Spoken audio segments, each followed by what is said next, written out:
Good morning, everybody. It's your buddy, Tommy D. It's 10 a.m. on a Friday, so we're coming at you from the top of my house. That's right, from the attic. I call myself the Nonprofit Sector Connector. That's what it's all about. This program is all about bringing awareness and amplifying the message for nonprofit organizations. So many of you who know me know about my interest and my passion for the nonprofit sector. For those of you who don't know me, I'm Tommy D. Hello. Here's the story. This program is called Philanthropy and Phocus, and it is just that. It is a focus on the nonprofit industry. Every single week, we're going to come together at 10 a.m. on a Friday, and we're going to talk about what's going on with a specific nonprofit organization. So why am I passionate about this industry? Why do I spend so much time here? The folks in the nonprofit sector, they make an impact every single day. And often this is an overlooked, underfunded, and unrecognized group. And my answer to that, my response to that is Philanthropy and Phocus. So as I say, each week we are going to highlight the messages of a nonprofit organization. We're going to talk about the beginning of the organization, the genesis, where they came from, the programs, their stakeholders, the constituents that they serve, and how they serve those individuals. And then, I'm the nonprofit sector connector, so it's about the connections. Who do they need to meet? Who can they best collaborate with? Is it donors they're looking for? Maybe they're potentially looking for additional board members or advisory committee individuals. That's what we're going to talk about. If you've heard me before, I say 2 + 2 is 4 in math, but in networking and collaboration math, it's some number much, much higher than 4. I don't know exactly what it is, but I look at the world this way. I feel that, that ripple that, you remember that story, the pebble in the pond and the ripples? I go around the world with buckets of pebbles, and I'm just tossing these pebbles and making connections. So I figured I could take that power and use it to amplify the message of these nonprofit organizations. As we go through these conversations each week, some of the stories are going to talk about challenges. They're going to tell us where they got started, how they had some of those speed bumps that you hit as you're growing. But then we're going to talk about the wins, and we're going to talk about the impact that they're making. So today, I have a great friend of mine. He's going to be an incredible interview. I'm super excited. But before I even say hello to my friend Larry, I'll say hello. Hey, Larry. Before we even dive in, I want to read something quickly about transitional services for New York. I've been involved with TSINY for a number of years, but Transitional Services for New York is a nonprofit, multifaceted mental health corporation, which in contract with New York City and the state of New York provides community-based services to individuals recovering from mental illness. TSINY admitted its first clients for residential services in 1975 and currently serves over 4,000 individuals with mental health challenges annually. So the big thing for me about being networked and connected is I get to meet incredible people. And I know Larry for a number of years. We served together on the board of the Health and Business Alliance for about 3 years together. We were also involved together on the Bayside Business Association board over in Bayside, Queens. And for the last, 4 or 5 years, I've been involved with TSI Cares, the TSI advisory committee for the organization. And our firm, the Vanguard Insurance Agency, has been involved from a sponsorship and a getting the word out perspective about the organization and certain events that the organization is all about. So before I read your bio, Larry Grubler, Dr. Larry Grubler, Dr. Larry Grubler, how are you? Hey, listen, you know what?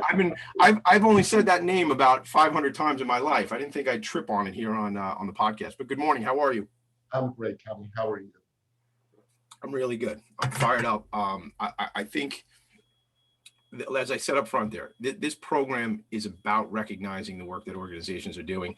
And I don't know an organization that does more incredible work than what your people over at TSI are doing. So I'm excited to have this conversation. I'm excited to learn from you, but I'm more excited for the people that listen and follow the podcast to learn about the issues that you're addressing and your team is addressing. Because I know you for a long time, and it's never about you. It's about your people. It's about your associates. So I am going to read now. As I say, it's never about you, Dr. Grubler. Well, now it is, because I'm going to read your bio real quick, okay? So Larry Grubler is the Chief Executive Officer of Transitional Services for New York, which we talked about, a comprehensive nonprofit mental health organization, which is right in Whitestone, Queens. In 1981, Dr. Grubler began his career with individuals with mental illness as a counselor in a day program operated by Mercy Hospital and Medical Center. After 4 years of providing direct clinical services on both outpatient and an inpatient basis, Dr. Grubler began working as an administrator of mental health programs, both overseeing programs and developing new initiatives. And in the late 1980s, he worked with both Mayors Koch and Dinkins as a senior consultant for New York City Department of Mental Health, Mental Retardation, and Alcoholism Services, and gained a good understanding of community participation in program development and public funding. In 1992, Dr. Grubler was hired as TSINY's Associate Director of Residential Services, and at that time, the organization had 189 beds for individuals over the age of 18 and that had a primary psychiatric diagnosis. Today, from 189, the organization has grown to over 700 beds with expansions planned in Queens, as well as the lower Hudson region of New York. And in March of 2007, Dr. Grubler became the CEO of the organization.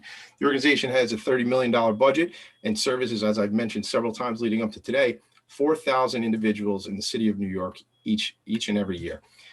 The agency hosts outpatient services, which I know we're going to talk about, a clinic, a day program, outreach and vocational services, as well as an affirmative. It is also an affirmative business. Dr. Grubler believes that rehabilitation services that are provided by his staff are so unique that this agency's mission and vision should grow across New York and even ultimately across the United States. On a personal side, Dr. Grubler is a Queens native, having been born and raised in Far Rockaway, resides in Bayside with his wife Bonnie, and received his bachelor's degree from the State University of New York at Binghamton, a master's degree from St. John's University, and his doctorate in psychology from Southern California University for professional studies. Dr. Grubler, as I said, I'm fired up to have you here. I'm excited. Welcome to the show.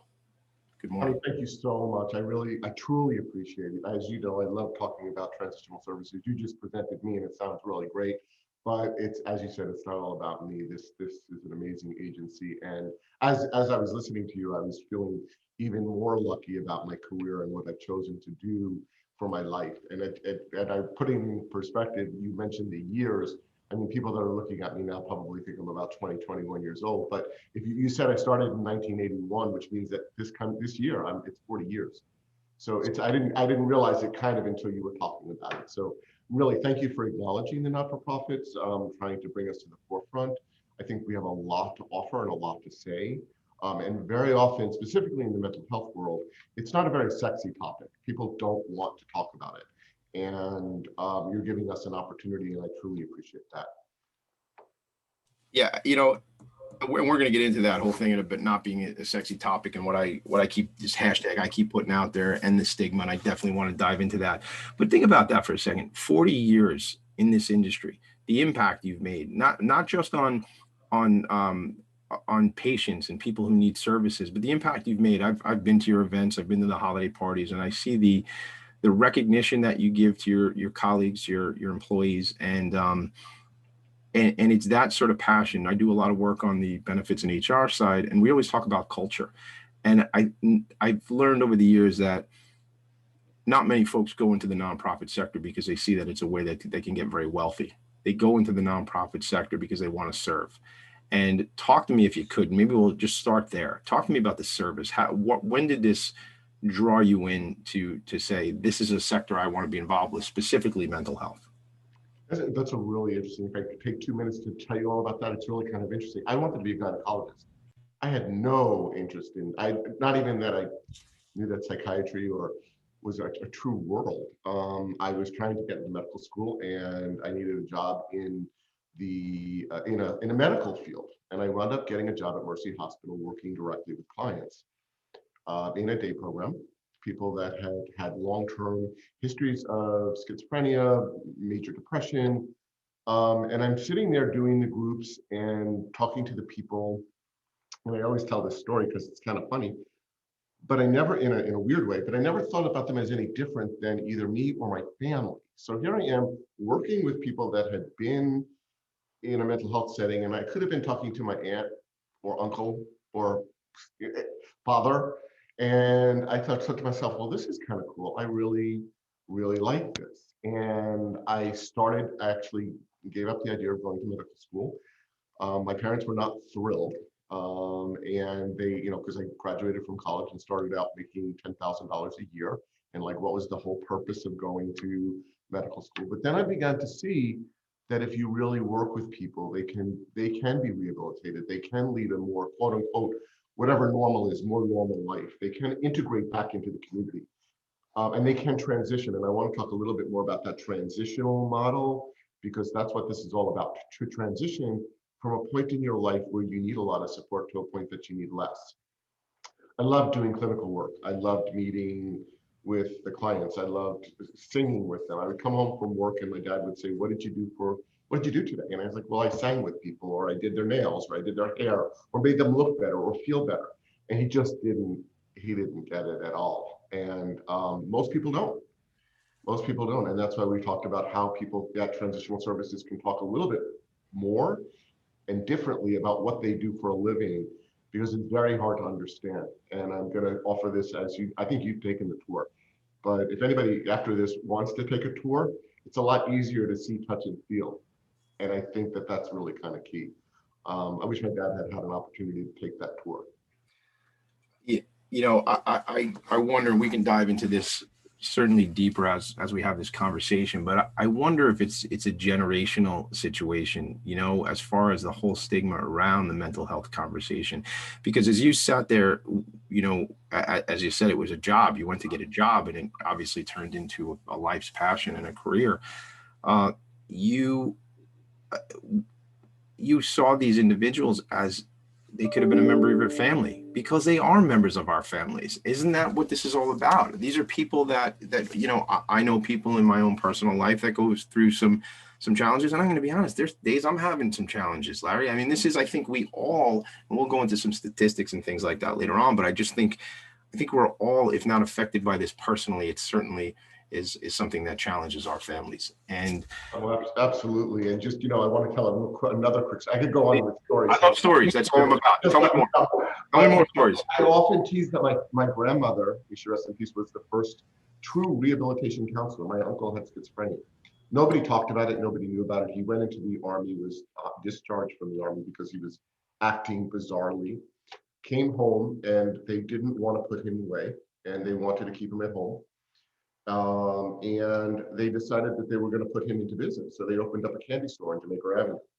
And my grandmother made sure that he got up every morning, did what he needed to do. She would let him take a break during the day. She would take over the store, and then he would close it up at night. And I often tease that to me, that was very normal. We took care of our family in that respect. He became my responsibility later on in life. But she really was a great vocational rehabilitation counselor. And we're kind of all doing the same thing now with people, trying to get them to a better point in their life. My grandmother did it. I love that, because I have awareness, and we'll get into this in a minute. We're going to take a break in a minute here, but the vocational side of things and the value of having a job and having responsibilities that all of us, and you use the word normal, whatever that means. I mean, we all need a purpose, and it's that achievement of a goal and making an impact that really makes us all feel good, right? So I want to get into the vocational side. I want to talk more about kind of the personal journey. We are going to take just now a quick break. Time flies on this program, Dr. Grubler. And so you'll get the hang of that pretty soon. So we'll take a quick break. We'll be back with Dr. Larry Grubler, Transitional Services for New York, your buddy Tommy D, Philanthropy and Phocus. See you in 2. Bye. You're listening to Talk Radio NYC at www.talkradio.nyc. Now broadcasting 24 hours a day.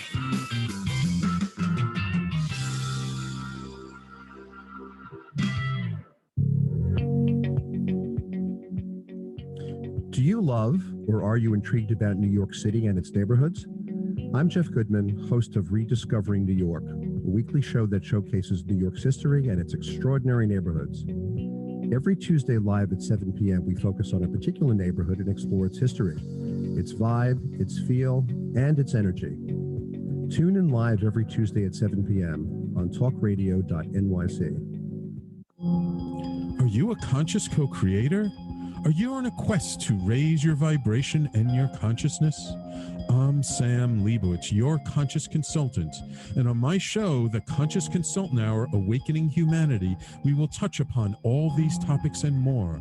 Listen live at our new time on Thursdays at 12 noon Eastern Time.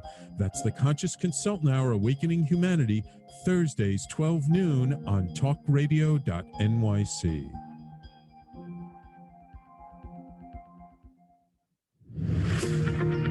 Hi, I'm Graham Doblin. Join me every Thursday evening for the Mind Behind Leadership here on talkradio.nyc. We speak to people from business, sport, military and politics, all around what makes a great leader. The personal experiences of what's worked and, maybe more importantly, what hasn't worked. So that's 7 o'clock every Thursday evening, the Mind Behind Leadership here on talkradio.nyc. Listen to real stories of real leaders. You're listening to Talk Radio NYC. Uplift, educate, empower.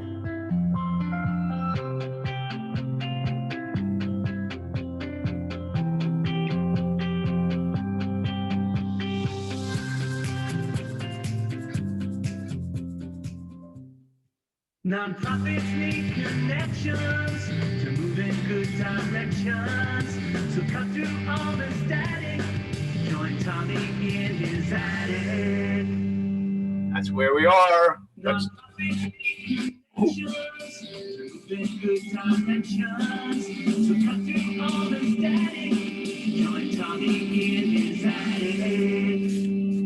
where we are. That's we got a double dose of the intro there. I think I was confused on something. So this is show number 2. It's a sophomore expedition, Larry. Some things I'm gonna hit some bumps. So fired up. The song was there. Thank you very much, Uncle Brendan Levy and the Damaged Goods Band for putting together the jingle right there. It fires me up every time. You probably, if you're watching on Facebook, you saw me dancing. So before we move on to some other parts of the conversation, I just want to say thank you to Ave McCracken, who is the Associate Director of Public Affairs and Fundraising at TSI, for sending me the mask.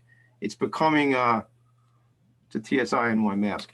It's becoming a prerequisite for the show that I get a little swag from the organizations that I bring on the show. So thank you, Ave, and thanks for doing that, and thanks for sending the mask over. I will wear it whenever I get out of the attic. So, Dr. Grubler, there is something I want to share on my screen. We'll do that in a minute, but if we could dive back into kind of what we were talking about, even from some of the early on experiences, with your family, and let's go right back where we left off. Okay, actually, I do want to talk about that, but I want to get into a little bit more even about the agency and how that started, because it goes into, some of the stuff that I was talking about with my family and 40 years ago. So I started 40 years ago, and I think people tend to forget now that when I first started, people were coming out of the hospital that had been in a state psychiatric center for 30, 40 years. That was their life.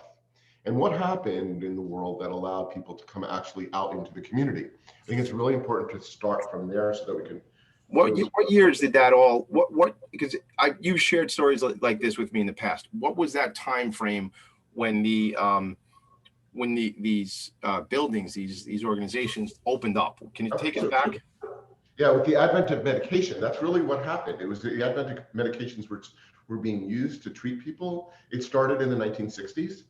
And so that it became apparent that people could now live out in the community with some support, where they had historically been hospitalized for many, many years. And I will say at the beginning of my career, I did take people out of the hospital that had been there 30, 40 years. And it was eye-opening. Could you imagine? I mean, I spent my career for 40 years, and now imagine being in a hospital for 40 years because you have some type of illness. And very few illnesses in the world do you spend 40 years in a hospital. Mm-hmm. Let's face it, you have a medical, you don't spend 40 years, you either get better or you die. Yeah. So it's really amazing that the agency started. So in about the 1970s, and we started in 1975, Transitional Services. We started on the grounds of Creedmoor Psychiatric Center. The state was good enough to give the agency a building. Parents started, it was a parents organized organization. We had a budget of $250,000 and 10 staff. And we took 10 people out of the state psychiatric center with the prime focus of teaching them the skills. Remember, they were in the hospital for such a long time. Now you need to learn the skills to how to live out in the community. Yeah. They were completely taken care of. So now you have to learn how to cook and how to clean and how to budget and how to things that you and I take for granted on a daily basis. Somebody that has schizophrenia, the illness also starts between the ages of 18 and 24. So think about what you've learned during that time between the ages of 18 and 24. They never learned it. They were in the hospital. Now somebody needs to be there to get them back out to the community. And that's how transitional services began. So let me stop you. If I can stop you for 1 second. I can talk forever, Tommy. So no, I know. It's me too. This is why this program is challenging for me, because I try to make it not about me. So 24-year-old individual gets a diagnosis and goes into what we called an institution for 30 years. So now you have a 54, 55, 60-year-old person who has no one, not for any reason of their own, but didn't have some of the formative years, you say, to kind of grow 18 to 24, right? Like where you get out on your own, you start to reach out and you get your first job. So now you're an older person who's been catered to, if you will, waited on, taken care of, and hasn't had to do any of these adult type activities. So that's what you're saying. That's incredible to me. So yeah, and that's how the program started to really talk about the programming that was needed to rehabilitate people, because people, if they could take their medication, the symptoms decreased. Not always did they go away completely, but they decreased to the point of being able to learn the skills that they can function out in the community and transition into another level. Because the next thing came, you started out in a supervised setting where there were staff available 24 hours a day, 7 days a week. So what happens next? Well, now you've done well. You don't necessarily need to live in a supervised setting. You can live out in the community just like you and I could in an apartment, but you still need some level of support. So, and the models have changed over the years, but at the time people would move out into an apartment in the community with 1 or 2 or 3 roommates, and staff would visit either every day, every other day, depending on what that person needed. And that's really the whole continuum of the housing program that the state had developed. I think it's an amazing model. New York, we're very lucky that this model exists. It doesn't exist in other parts of the country. Talk to me about the model. What do you mean by that? What is so different? So that we have all the different levels of housing. So it's not really based upon, we're not going to fit you into a peg or into that mold. We're going to have the housing opportunity that will help you flourish. So if you need an apartment program where you could go, where you can be visited 1 to 7 days a week, and then you could move on from there, because you can maybe get your own apartment. Right. Which, we could talk about success stories. We've had people that have gone through this and then, gone ahead and moved out into their own apartment. They live on their own, many for 10, 15, 20 years now, since we started our supported housing program, where a person pays 1/3 of their income towards the rent, and they're living in an apartment like you or I would living in. I mean, I know you live in your attic most of the time now, but we have people living in studio apartments that are doing just fine, and they get visited once a month. They learn the whole, they know how to cook, they know how to clean. I mean, when I first started in the mental health field, you had to know how to make your bed. You had to know how to cook. Well, as an adult, I have to tell you, I have adult friends that do not know how to make their bed or refuse to make their bed, and they don't cook. That doesn't mean they have a mental illness. So I used to say to my mom, I used to say when we were kids, and she's like, I know she's listening to this, I would say things like, why do I have to make my bed when I'm just going to get into it later on tonight and it'll be unmade again? So like, it was one of those things where I said, that seems like time I could spend on more important things. So if you talk to my wife, she'd tell you some things haven't changed, but it's those types of skills that are important, and that are, sometimes people might think those are basic things, or they are basic things, but not everybody has that skill set, right? It had to do with maintaining your living environment. So you live in a house right now. If you didn't cut your grass and you let things go wild, people would start to complain about it, and the neighborhood would start to complain. So if you were living in an apartment and you didn't take care of it to a greater extent, there would be repercussions of that. You may even get evicted if you got to that point where you couldn't go ahead and maintain your apartment. We try to avoid that at all costs. We try to make sure people have the skills to live out in the community on their own. You know, But at this point, we have all those different levels of housing, and that's how. that's the thing that's what I was going to ask you about. Talk to me about those different levels, because I've obviously been on the grounds. I've been on the Creedmoor grounds, and I've also been on the grounds of some of the other buildings, the building in Jamaica and all these. So if you can key everybody into what those individual, first of all, I just think, as I'm listening to you, we could probably talk for hours, because the evolution of, individuals who have these challenges right now are differently situated than somebody that you said in the late 70s and 80s that was coming out of these institutions and didn't have this. I mean, now it's like those individuals in the past had to be taught certain things, right? But this is from Jump Street. As soon as you engage with a client now, these things are addressed earlier on, right? So, Absolutely. And the 30, 40-year hospitalization is pretty much non-existent at this point. Right. The world has changed. You go into a community hospital, you may stay for a couple of days. If you need long-term care, you would get into the state psychiatric system. It wouldn't be for years and years and years, because hopefully you would get on medication, be rehabilitated, and be able to be referred to a place like transitional services. And so historically, when we first started, people would go right into a supervised setting, because that was the first setting, and they would go right from the state psychiatric center to there. Nowadays, some people may have some of the skills that they can live out in an apartment, may be able to maintain an apartment right away. So we evaluate them to see, okay, well, where are you at, and what could you use? So you may be able to live in an apartment. You don't have to start at a supervised setting. So things have changed over the years. I mean, I've definitely seen those changes for sure. And we have over 700 people living in our housing opportunities, and we have all of those. I'm going to just fix my screen, Tommy, so that I continue to look gorgeous. Wait a second. Yes, I know. You were cloudy there. I'm clear now. There you go. There you go. So I think that it's really, that piece is really important, to really meet people where they're at, and then going ahead and provide that type of service for them so that they can continue to function.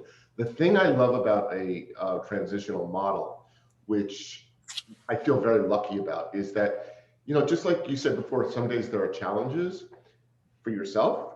Well, someday there are challenges for everybody that has a psychiatric disability, and sometimes there are longer periods of time. That doesn't mean that you have to lose your apartment. That doesn't mean that you have to be kicked out of the program. It may mean that you need more support to get back to that level of functioning. So you mentioned your wife before. If you had a problem, you might use her as a support system to get back out to that level. And I've met your wife, so I'm sure she's very supportive. She is. And just like the staff are there for being supportive, so that you could get out to that level of functioning that you once had. And if for some reason you can't, I don't like to use the word go back, because that's not what it's about. Right. It means that you get to have another level of support, so you can continue to function in the community. We're about to go to another quick break, but you're giving me, and I make no statements that I understand this to any high level. So, but you're making me more aware, and I feel like I have some connection to this with the organization, but also an awareness because I've done some research. But the support piece, you just hit the nail on the head there for me, Larry. We all need more support at times, and it's whether you have an existing mental health issue or challenge or not, it's about supporting each other, which goes to, good thing we're going to a break, because I'm going to go way out on a tangent and talk about compassion and how we're supposed to love each other. And the four boys from Liverpool told us that, right? Like that kind of, but isn't that it, man? Isn't that it? I want to save that thought because we got to jump to a quick break, but we'll be back with Larry and Tommy in a second. See you guys soon. Thanks. You're listening to Talk Radio NYC. Uplift, educate, empower.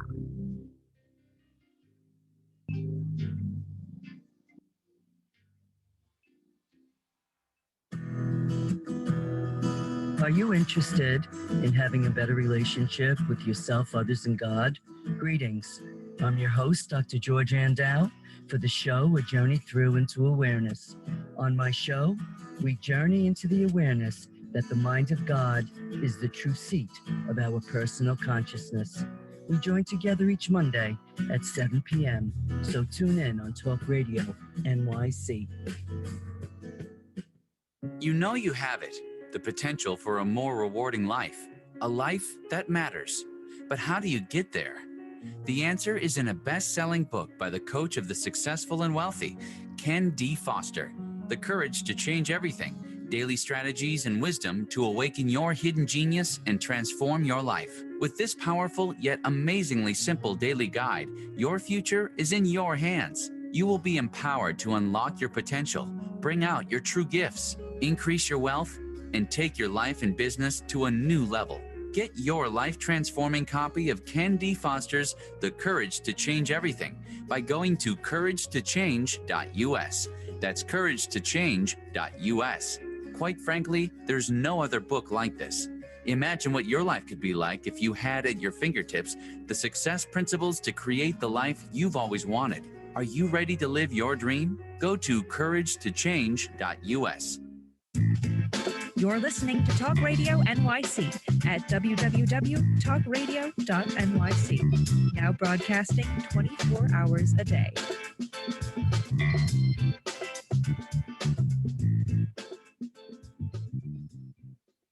Nonprofits need connections to move in good directions. So cut through all the static. Join Tommy in his attic. You know, it's such a serious topic we're talking about today. I almost feel like, you know, that sort of lightens the mood when I hear. That makes me smile, Tommy. I don't know who did that for you, but that really is amazing. You actually do know who did that for me. Uncle Brendan Levy did that for me. Really? Yes. Yeah. Wow. Yeah. We have there'll be a remix in the coming months with additional lyrics that he and I have been working on, you know, late into the hours, burn the candle with the lyrics. But, this is a serious topic, but I do want to go back because I felt something during where we were finishing up there in that last segment. And Larry, it is about compassion, man. It's about compassion. And I think that's where I go a lot with this whole end the stigma of this mental health conversation. And, if somebody is physically hurt or injured, there's no shame in that. Something is, they're injured, they get the treatment or the support, your word, that they need. It should be equivalent in the mental health conversation. I want to share my other screen really quick if I could, because I want to address some of the statistics that are out there, and you're the specialist in this space, so I want to hear from you on that. But I'm going to just share my screen, and this is something that's from the website from NAMI, the National Alliance on Mental Illness. And you and I talked about this for about a minute before, but statistically, you can see this if you're looking on Facebook, but 1 in 5 U.S. adults experience mental illness in their lifetime. 1 in 20 adults experience a serious mental illness, and 17% of youth, 6 to 17 years old, experience a mental health disorder. 17% of our young people. And doesn't that just challenge them on a go-forward basis if that hasn't been addressed and dealt with? This is a slide. It's talked about you're not alone. Millions of people are affected by mental illness each year across the country. Many people just like you work, perform, create, compete, laugh, love, and inspire every day. So the point there to me, 2 things before we even jump into this, Larry. If you're watching on Facebook, you can see this, and that's awesome. And I just got word from my producer that we have great following on Facebook, and that's got to be a result of Ave McCracken, again, getting the word out on the program and what we're talking about today. So Larry, if we could speak, I'll stop sharing the screen now, but if we could speak on just the statistics of the numbers of folks that are affected by this, because I think when we talk about how many people are affected by a mental health challenge, it just makes it more real. So can you speak to that a little bit? Yeah, and before I forget, Tommy, before we end, I definitely want to give out some telephone numbers of where people. I promise you, I want all that. We'll do it right at the end. Yeah, if you want to share a phone number right now for people who are listening and might need it, please feel free to do that now. Sure. There's just even the National Suicide Prevention Hotline, or the Lifeline, 1-800-273-TALK, 8255. 1-800-273-TALK, right? Yep. Okay. The numbers that you presented are numbers I've been quoting for probably 10 years. We just are going through a pandemic. The numbers are higher. I mean, I think that everybody has been really acknowledging that mental health issues are even more prevalent now, because over the last 9 months, people are suffering from anxiety, depression, a lot more than they even were, but people are a little bit more willing to talk about it. You talk about the 1 in 5 in a given year. That's not the same 1 in 5 every year, right? So it's 1 in 5 this year, and next year it's going to be another 1 in 5. So eventually we're going to hit most of the population, if you think about it, that suffer from some type of disability, mental illness disability. The other population that you're talking about, the 1 in 20, are the people that really transitional services serves. Those are the seriously and persistently mentally ill. Those are the people that have the major challenges to function on a daily basis. And that's why all of our programs were set up to help that group transition into the community. And I don't want to minimize the rest of those 1 in 5, because I truly do believe that most people need assistance from time to time. Most people, right? See, Most people. if I can cut you off, this is a thing, because these numbers to me, every time you've shared them with me over the last 5 or 6 years that I've known you, and I see these statistics, but then I look around at the people I engage with on a daily basis, and used to be a lot more people outside of this house, but just the people I engage with, and I think most people have some, and I'm not a doctor. Disclaimer: Tommy D is not a doctor, right? Of anything, but I do know people, and I think we all, to your earlier conversation about support, I think if we could just be more supportive and look out for each other, that's not a diagnosis, that's not a treatment. I just think it's something that would impact people. So sorry to cut you off, but I just feel like if we all knew, there's a quote, and I've shared it on a video recently, by Robin Williams, and I'm not going to say it directly because I don't have it in front of me, but it's something to the effect of, everyone you meet is going through a challenge or fighting a battle that you know nothing about. So be kind always. And I think I got most of it, 95% of it right, but that's it. Just everybody's going through something, and you have no idea what they're going through. So the question becomes, Tommy, why don't they tell you? Why don't they tell you that they're going through something? Well, I think because why is there a stigma around this? If I cut my arm, I tell people I'm bleeding, and they say, well, Tommy D, wrap that up or go to the urgent care and get that fixed. But for some reason in this country, and I don't know if it's in an international issue, but we have this situation where you can't just say that. So you know what? So to come out, I'm just saying it on the show, I go through challenges with some level of I don't know if it's regularity, but certainly sometimes we're up, sometimes we're down, right? Maybe by me saying that makes other people feel like it's not so foreign. I mean, I'll come out too. I go for therapy. I think I was teasing you a couple of weeks ago about I couldn't talk to you on a certain type because I was going for a therapy session. I go for therapy. I'm not embarrassed. I'm a psychologist. Everybody's got their issues. Yeah. And it's, I think that people need to acknowledge that and talk about it, and that does help break the stigma. I give credit to the younger population. I see it in my children.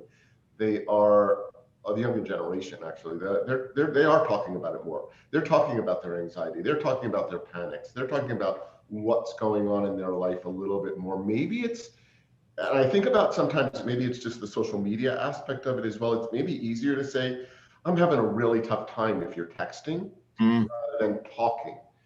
When I look back at my parents' generation and my parents and my family, nobody really talked about it. Nobody talked about their it was like, suck it up, like, walk it off. Like I even hear myself saying walk it off to my kids, but not around the topics like this. Like, you stub your toe, you say walk it off. But I don't think this is not a walk it off situation. This is people are having real problems. Right. And you talk about the pandemic. I'm sorry to cut you off, but you talk about we need 3 hours for this program for you. I know. Sure. So we should have a part 2. You know what I'll do? We'll record another conversation for 3 hours. But you talk about the pandemic, and I wonder if you see an influx in just the people maybe were borderline, if that's the right way of saying it, like kind of having the challenge, but found ways, whether it be maybe it's medication, it's in some level, or unfortunately I know there's this whole addiction piece that gets looped into the whole mental health because people will, whether it be alcohol or other, to self-medicate. But do you feel that like now people who are kind of on the edge of having and needing support, now even just the floodgates are now open where many more people need the support? I think that's a really interesting point, but I think people are more willing to acknowledge that they're having a difficult time now because the media has come out and said, we're going through a pandemic. It's okay. This is anxiety producing. It's not comfortable. We're social human beings. It's not comfortable having to quarantine. It's not comfortable not walking into a meeting or walking with your family or having your daughter or child over and not being able to hug them when you raise them. And it's, a little example. I was having dinner with my daughter and we wanted to share a piece of a pork chop. And I couldn't cut it for her like I normally did and give it to her. It upset me. It was little things, like really little things like that. So I think that it really made people acknowledge it a little bit more. I think people are coming out of the woodwork a lot more. I was very anxious, to be honest, at the very beginning, because I didn't know if we'd have the resources. Wow. I was very pleased that the government, specifically Governor Cuomo, acknowledged that and was willing to do this whole thing with telehealth, because we were able to then see more people and get the services out there quicker. If not, it would have been a nightmare. So we're reaching a lot more people. I'm getting a lot more phone calls at work saying, this is what's going on, what should I do? People reach out to me, clearly all the time because of my job and because of the agency, and how do I get services and how do I reach out?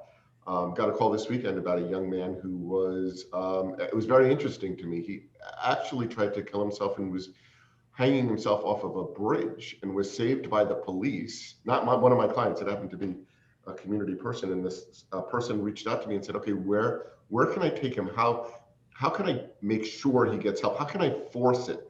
How can I go ahead and get this person unless the person wants to get help, unless the person is clearly seen as a danger to self or others, it's virtually impossible to force it. But give me that phone number again for people who might be just plugging in and could use it. 1-800-273-TALK. Is that it? Oh, yep. Okay. That's the National Suicide Prevention Lifeline. Thank you. So yeah, I think that's a key issue, because I think that there are a lot of people that do have suicidal thoughts, that do try to hurt themselves. The support, I think that's part as a professional that always angered me about suicide is that we are there to help.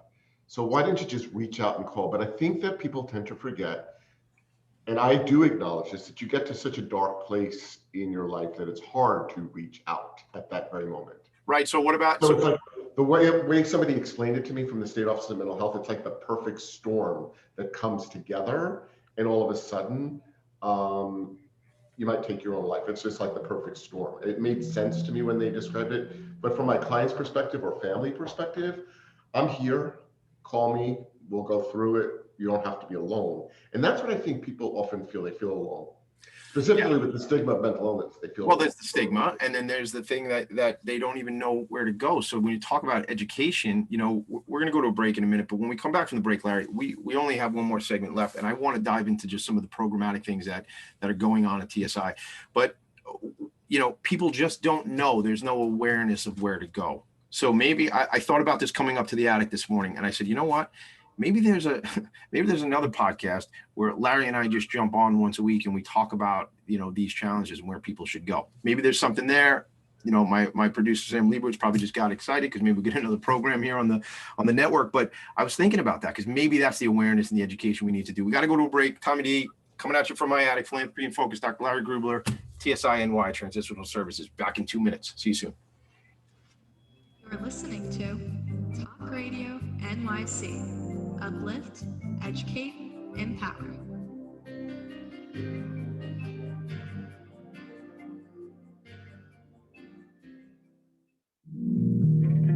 Are you a small business trying to navigate the COVID-19 related employment laws? Hello, I'm Eric Sauber, employment law business law attorney and host of the new radio show, Employment Law Today.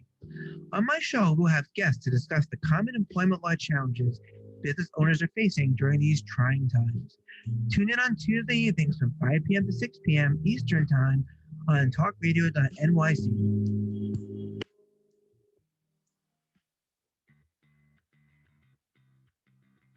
a business owner? Do you want to be a business owner? Do you work with business owners? Hi, I'm Stephen Fry, your small and medium-sized business or SMB guy, and I'm the host of the new show, Always Friday.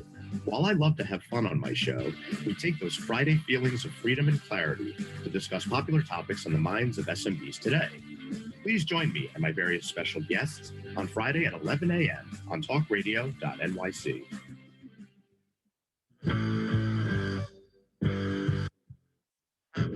Do you run or are ready to open your own business? Hi, I'm Jeremiah Fox. I've been operating and opening small business for the last 25 years, and I'm the host of the new show, The Entrepreneurial Web.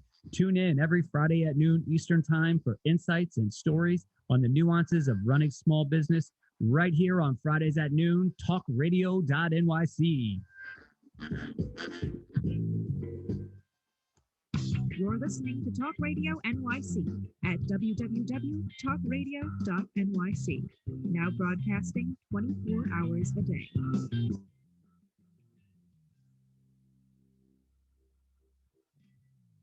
Non-profits need connections and good directions. Cut through all the static. Join Tommy in his attic. Yes, join me in the attic every Friday morning, 10 a.m. Eastern Standard Time to 11 a.m., where I interview nonprofit leaders to help them amplify their message. Shout out to the Facebook live stream. I see Ave checking in and Brendan checking in and Steve Fry checking in. So thanks for being there and watching us live on Facebook. I'll wave. Hello. Larry's waving too. All right. So, what's that? I know these people. This is the family. Brendan Lee made an incredible comment. You have to check it out later on, just about 40 years of service and the impact you've made, and thank you for that. So all right, so let's sort of draw to we have some time left, but not enough time to go into everything we want to. So talk to me programmatically and kind of underscore some of the things that really stand out that people should know about TSINY.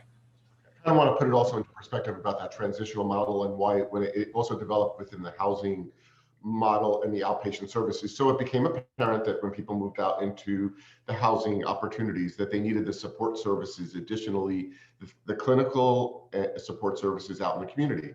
So clinics started where people could go for therapy and they can go for psychiatry and for assistance with getting benefits and all of those pieces. Then it became apparent that people didn't have very much to do during the day, so day programs started.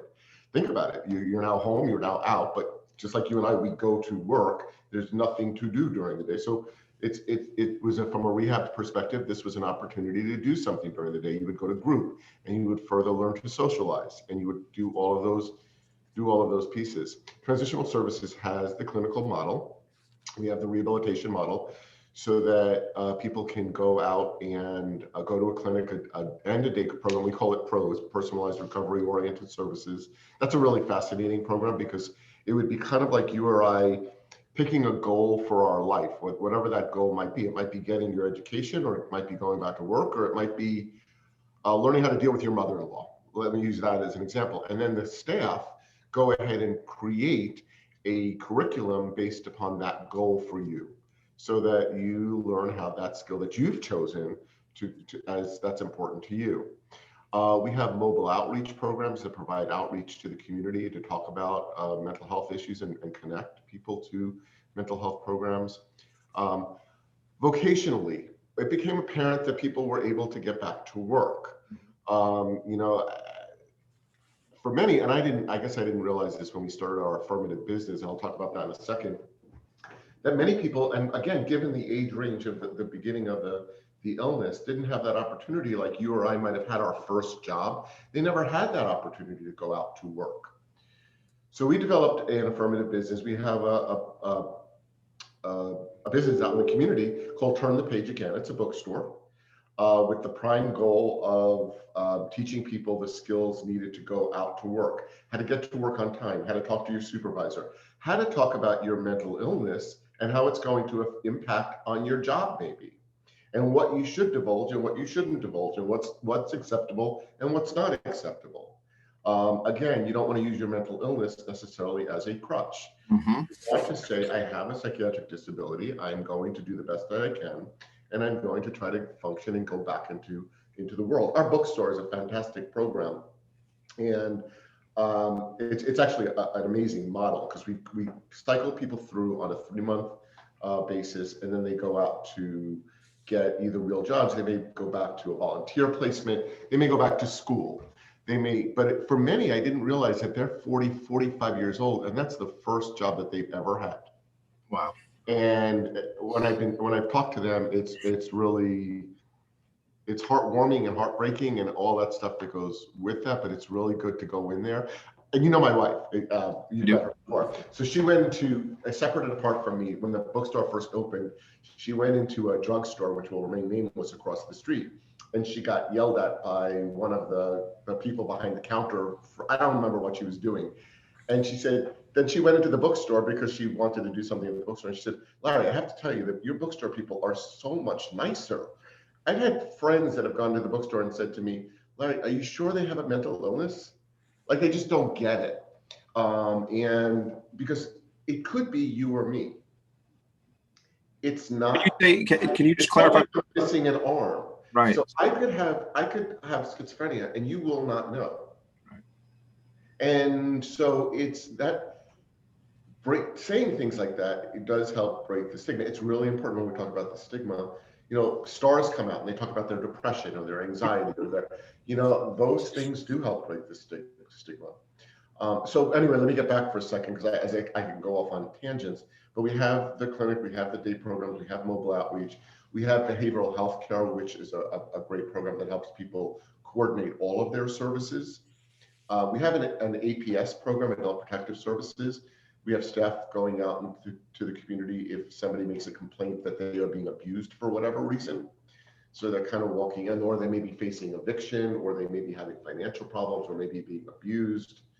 Staff are going to be really upset with me if I forget one of their programs, but we have an education training and resource center that will. Why don't I do this? Why don't I read the programs really quick? We're not going to have a time to go into each and every one, but you have pros, employment services, residential services, behavioral health care coordination, mobile outreach, empowerment center, education training and resource center, affirmative business, the clinic, Mealy's respite.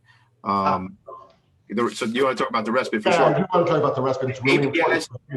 Intake and discharge and finance, and then it says testimonials and videos. I'm reading this right off the website, which is TSINY.org for everybody playing the home game.